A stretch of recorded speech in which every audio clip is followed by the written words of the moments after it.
সকাল সকাল ঘুম থেকে উঠে কাজ বাজ সেরে স্নান করে পুজো দিতে যাবো। তার আগে ছাদে উঠে ফুল কেটে নিয়ে আসলাম।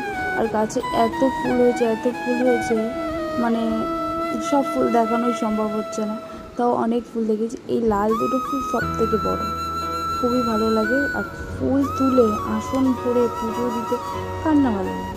গাছ ভর্তি ফুল আছে, আসন ভর্তি ফুল হবে না? তাই একে একে সব রকমের ফুল তুলে দিন। আর কি না রকমের জবা ফুল আছে, সব রকমের আছে। তাই ফুলটা তুলে পুজো দেবো। চলো দেখো কত ধরনের ফুল আছে। ওদিকে গোলাপি তুলে নিয়েছি, সাদা তুলে নিয়েছি, লাল ফুল তুলে নিয়েছি, একটা ঘিয়ে জবা ফুল তুলে নিলাম, ঝুমকো জবা তুলে নিয়েছি।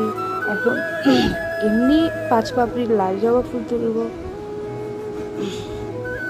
তারপরে আছে নীলকণ্ঠ ফুল আছে, সাদা ফুল আছে, আর তুলসী পাতা তো দিতেই হবে ঠাকুরকে।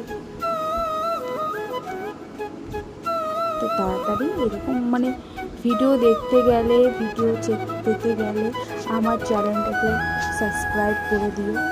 আর এরকম তাহলে ভিডিও রোজই দেবো, নানা ধরনের শর্ট ভিডিও দেবো, মিনি ব্লগ দেবো।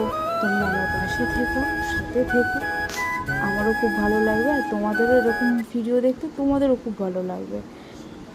আর এই ফুলের সাজিটা আমার বিয়ের সময় কেউ আমাকে একজন গিফট করেছিল। ফুলের সাজিটা খুবই সুন্দর ছিল। এরকম ফুলের সাজি আমি 4খানা পেয়েছি। এর থেকে একটা ছোট ছিল, আর একটা ডিজাইন আলাদা ছিল, এই একটা। এক এক ঠাকুর পুজো দিয়ে নিচ্ছি। জানি ঠাকুর পুজো দিতে গেলে মন দিয়ে পুজো দিতে হয়, ঠাকুরের ভক্তি ভরে দিতে হয়। তাও আমি তোমাদের সাথে শেয়ার করার জন্য ভিডিওটা করেছি, নাহলে আমি ভিডিও করতাম না, আগের থেকেই বলে দিলাম। তাই ফুল দিয়ে পুজো দিয়ে নিচ্ছি। এরপরে নেক্সট দিন থেকে শুধু ফুল তোলারই ভিডিও পাবে।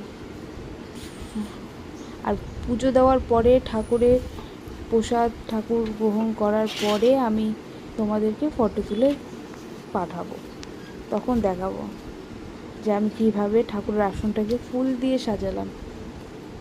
আর যখন পুজো দেবো তখন আমি আর ভিডিও করব না, কারণ আজকে দেখালাম নিজেরও মনে হলো একটু দেখাই, তার জন্য। এর পরের দিন থেকে দেখাবো না। আজকের ভিডিও এইটুকুনি।